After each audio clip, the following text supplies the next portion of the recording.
পাল্টানো দরকার, চাই বিজেপির সরকার। পাল্টানো দরকার, চাই বিজেপি সরকার। তাই আমার সাথে আমি পাল্টানো দরকার বলবো, আপনারা বলুন চাই বিজেপি সরকার। পাল্টানো দরকার, পাল্টানো দরকার, পাল্টানো দরকার। তাই পাল্টানোটা কেন দরকার? কারণ যাতে কলকাতার মেয়রের চেয়ারে বসে থাকা ফিরহাদ হাকিমের মতো কোনো ব্যক্তি আপনাকে আমাকে বলতে না পারে যে হিন্দু হওয়া অভাগ্যের জন্য, হিন্দুকে যেন দাওয়াতে ইসলাম দিতে না পারে। সিদ্দিকুল্লাহ চৌধুরীর মতো লোকেরা যারা কলকাতাতে বলে যে কয়েক লক্ষ কলকাতাতে এসে জিহাদি বসিয়ে দেব, কলকাতার মানুষ চলতে পারবে না, বাইরে থেকে বেরোতে পারবে না, এই যে হুমকি, আমাদেরকে যাতে আমাদের বেলডাঙ্গায় কোনো মেয়েকে কোনো জায়গায় হেনস্থা হতে না হয়, তা যেন না হয়, তা আটকানো যেন যায়, তার জন্য বিজেপির সরকার দরকার। বন্ধুগণ, মাননীয় মুখ্যমন্ত্রীর এসআর নিয়ে মাথা খারাপ হয়ে গেছে। অভিষেক ব্যানার্জি এবং মমতা বন্দ্যোপাধ্যায় পাগলের মতো দৌড়ে বেড়াচ্ছেন। মুর্শিদাবাদের দাঙ্গা হাঙ্গামা প্ল্যান করে বাঁধানো, দাঙ্গা হওয়ার আগে মৌলানা আলবানি তার একটি ফেসবুক পোস্ট পাওয়া গেছে। সেই ফেসবুক পোস্টে পরিষ্কার বলা হচ্ছে যে এসআইআর কে আটকাতে হবে, নরেন্দ্র মোদীর এসআইআর কে আটকাতে হবে, সেই জন্য পুলিশ স্টেশনে ভাঙচুর করতে হবে, রেল স্টেশনে আগুন জ্বালাতে হবে। আমি প্রশ্ন করতে চাই পুলিশ মন্ত্রীর কাছে, আপনার পুলিশ, কলকাতা পুলিশ হোক বা পশ্চিমবঙ্গ পুলিশ, সোশ্যাল মিডিয়ায় প্রতিদিন কিছু না কিছু পোস্ট করে। আপনার আইটি বিভাগ কি করছিল পুলিশের? কেন এই সমস্ত দাঙ্গাকারীদেরকে কান ধরে বসানো হয়নি, জেলের ভেতরে ঢোকানো হয়নি? এটা যদি আমাদের উত্তরপ্রদেশের যোগীজির সরকার হতো, আজকে এই মৌলানা স্থান জেলের ভিতরে হতো, সমস্ত দাঙ্গাকারীদেরকে জেলের ভেতরে ঢোকানোর ব্যবস্থা করতাম। তাই মনে রাখবেন, যারা দাঙ্গা হাঙ্গামা করছেন তাদের পরিষ্কার বলি, ভারতীয় জনতা পার্টির নেতা নরেন্দ্র মোদী বলেছেন সবার সাথ, সবার বিকাশ, সবার বিশ্বাস। তৃণমূলের হাতে তামাক খাবেন না, তৃণমূলের হাতে তামাক খেয়ে ভারত বিরোধিতার কাজ করবেন না। যারা অসাম্প্রদায়িক মানুষ আছেন বিভিন্ন ধর্মীয় গোষ্ঠীতে, তারা সামনের দিকে আসুন। তৃণমূল কংগ্রেস সরকার যদি থাকে আপনাদেরও বিপদ, আমাদেরও বিপদ। তাই এসআইআর কে সামনে রেখে তারা এই বিভ্রান্ত করার চেষ্টা করছে। আর করবেও না কেন? করবে না কেন? দেখা যাচ্ছে 109টা সিটে, 109টা বিধানসভাতে তৃণমূল যে ভোটে জিতেছে 21-এ এবং 24-এ, তার থেকে বেশি ভোট এসআইআর বাতিল হয়ে গেছে। আপনাদের হুগলি লোকসভার আমি তথ্য দিচ্ছি, 2024-এ এই হুগলি লোকসভা আমরা হেরেছি 76,853 ভোটে। কত ভোটে হেরেছি? 76,853 ভোটে, মানে 77,000 ভোটে। আর এসআইআর এখনো পর্যন্ত কত নাম বাতিল হয়েছে জানেন? এসআইআর বাতিল হয়েছে 1,26,000-এরও বেশি ভোট। তাহলে 109টা সিটে এরকম অবস্থা, 77টা আমরা জিতেছি। 109 যোগ 77 কত হয়? আব তেরা ক্যা হোগা রে কালিয়া? তাই দিদিমণি ভয় পাচ্ছেন, দিদিমণি এসআইআর নিয়ে ভয় পাচ্ছেন, দিদিমণি ডিজিকে নিয়ে চলে যাচ্ছেন। কোথায়? যেখানে ইডি তদন্ত করছে সেখানে চলে যাচ্ছে, এবং সেখানে গিয়ে ইডির অফিসারদেরকে ধমকানো চমকানো হচ্ছে যে প্রতীক জৈনের বাড়িতে কেন তোমরা ইডি রেড করেছো? করা যাবে না, এটা আমার প্রাণ ভোমরা, এখানে হাত দেয়া যাবে না। আমি অবাক হয়ে গেলাম। আরে আমরা তো সবাইকে আপন করে নি, আমরা বাঙালি অবাঙালি যারা পশ্চিমবঙ্গে থাকেন, বাংলা ভাষা বাদ দিয়ে অন্য ভাষায় যাদের মাতৃভাষা, আমরা তাদের মধ্যে আলাদা করি না।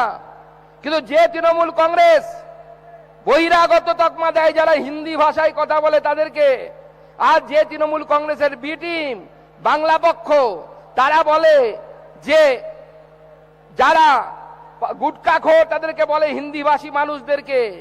আজকে সেই মুখ্যমন্ত্রী যেদিন তার বাঙালি নেতারা ধরা পড়ল, যেদিন পার্থ চট্টোপাধ্যায় ধরা পড়ল, দিদিমণি বাঁচাতে যাননি। যেদিন ফিরহাদ হাকিমকে ধরা পড়ল তার বাড়িতে দিদিমণি যাননি।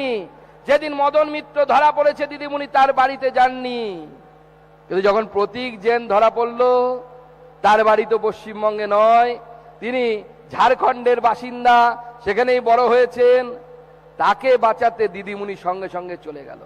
আর দিদিমণির পেছনে ডিজি দৌড়চ্ছে, ডিজি পুলিশ। লজ্জা লাগে।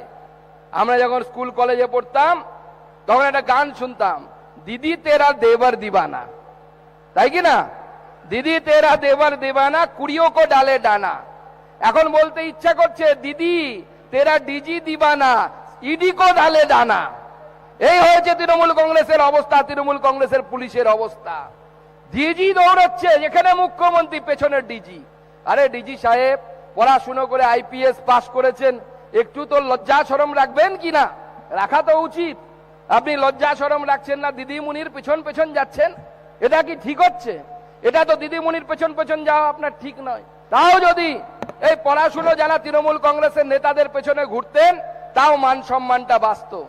গত কয়েকদিন আগে ভাইপো এক জায়গায় ভাষণ দিচ্ছে, আমি তো শুনে মাথা খারাপ। বলছে রামমোহন রায়, রাজা রামমোহন রায় আমাদের সকলের শ্রদ্ধেয়, এই হুগলি জেলার মাটিতে জন্মগ্রহণ করেছিলেন।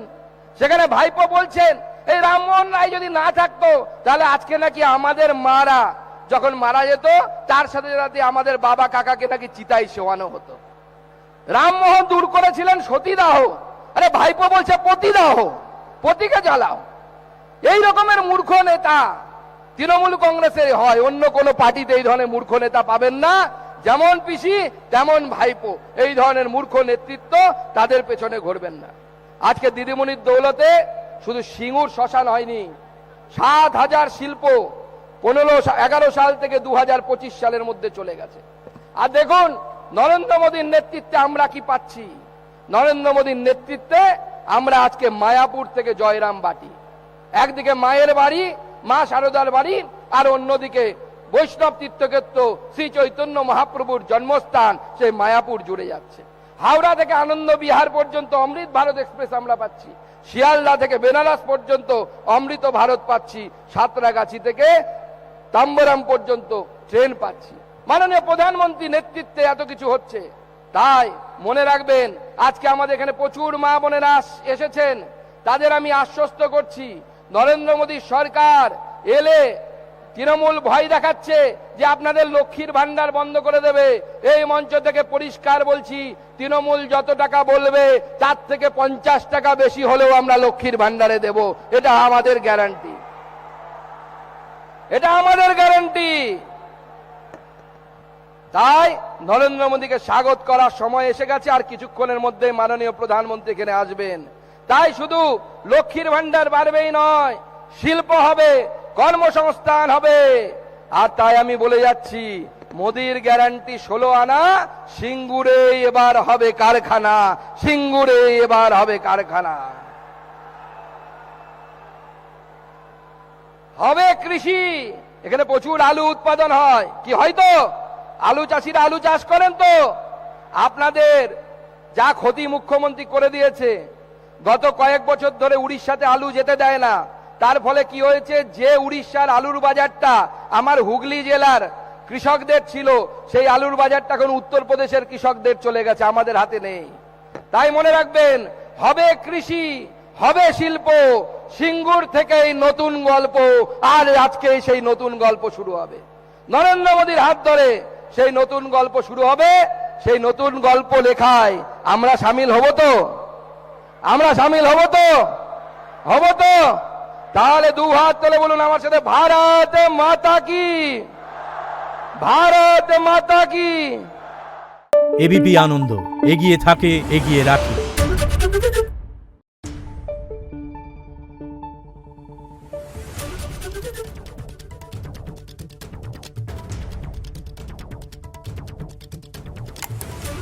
Thank you.